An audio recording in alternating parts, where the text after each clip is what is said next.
Hello and welcome back to the channel.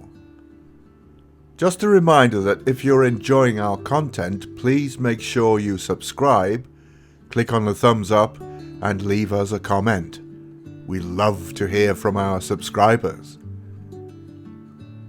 Today you find us in the South Cumbrian historical market town of Kirkby Lonsdale.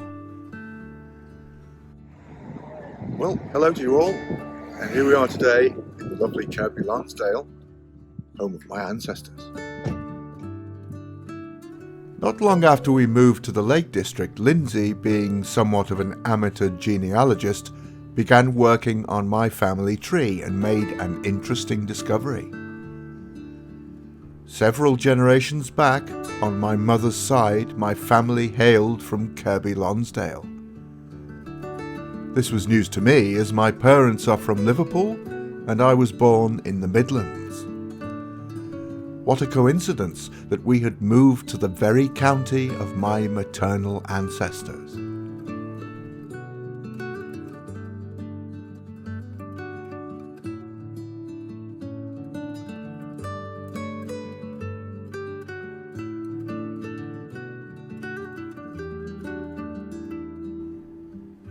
Kirkby Lonsdale has to be one of the prettiest towns we've visited. If not for the modern day traffic, you'd be forgiven for believing you'd stepped back in time, and it was no surprise to discover that there are more than 200 listed buildings here. It is one of only a few Cumbrian towns to be mentioned in the Domesday Book of 1086, and in that ancient document it is referred to as Kirkby, meaning village with a church.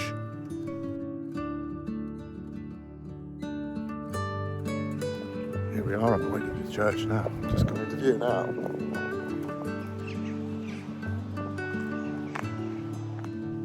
The parish church of St Mary's, where my great-great-great-great-great-grandfather John Home was married in 1783 and his son, Timothy Home, was baptised only a month later, do the maths, replaced an older Saxon church and was granted to St Mary's Abbey in York by Ivo de Tailbois, Baron of Kendal, in around 1093.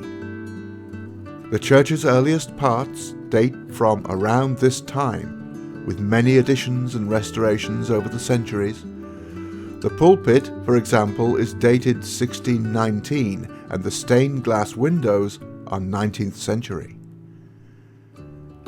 One of the vicars of the church was John Llewellyn Davis, father of the historical social activist Margaret Llewellyn Davis, who lived with her father in Kirkby Lonsdale until 1908. Wow, I've happened to find something quite interesting here actually. A person by the name of Margaret Llewellyn Davis, who was a social reformer, a writer and a feminist. And it says on the plaque that she lived in St Mary's Vicarage from 1889 to 1908. Apparently it says that her involvement in the cooperative movement led to her appointment as the General Secretary of the Women's Cooperative Guild in 1889, just as her father became Vicar of Kirkby Lonsdale. She came here with him, and for the next 19 years the Red Room on the first floor of the vicarage was the unlikely national headquarters of the Women's Cooperative Guild. Very, very interesting. An early pioneer. The settlement of Kirkby Lonsdale developed at a crossing over the River Lune, where drovers and packhorse routes converged. Every market day, stallholders would gather to sell their wares, as well as horse traders and pig sellers at Swine Market.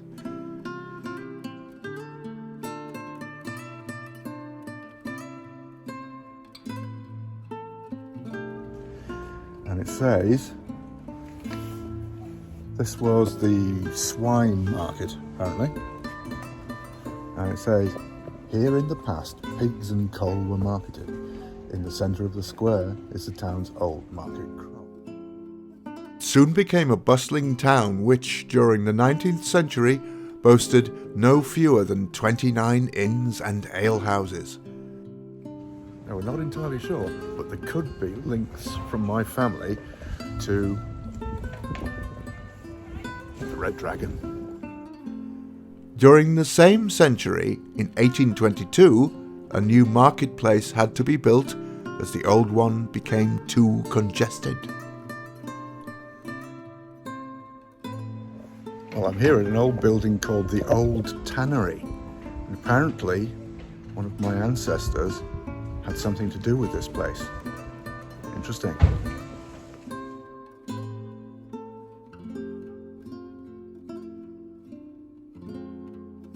A street of particular note in the town is Mill Brow, which, due to its fast-flowing stream, was historically the industrial heart of the town, with several mills using water to grind corn, bark and bone, card wool, manufacture snuff, make bobbins, and saw timber.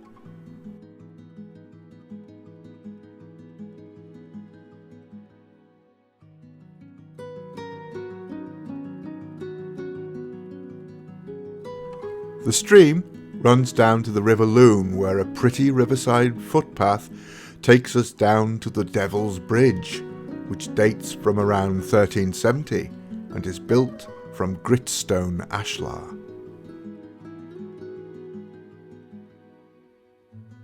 With a name like Devil's Bridge, this one, of course, comes with its very own legend.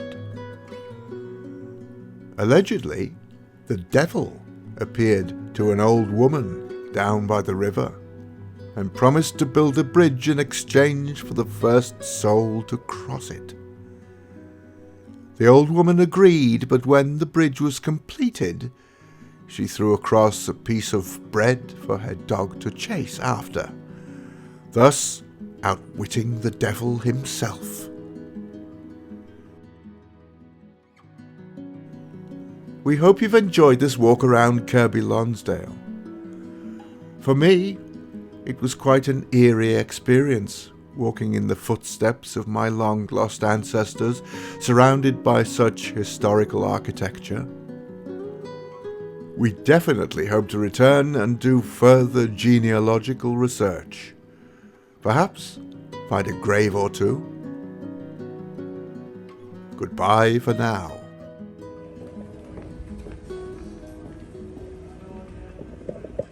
Yep, I've done that.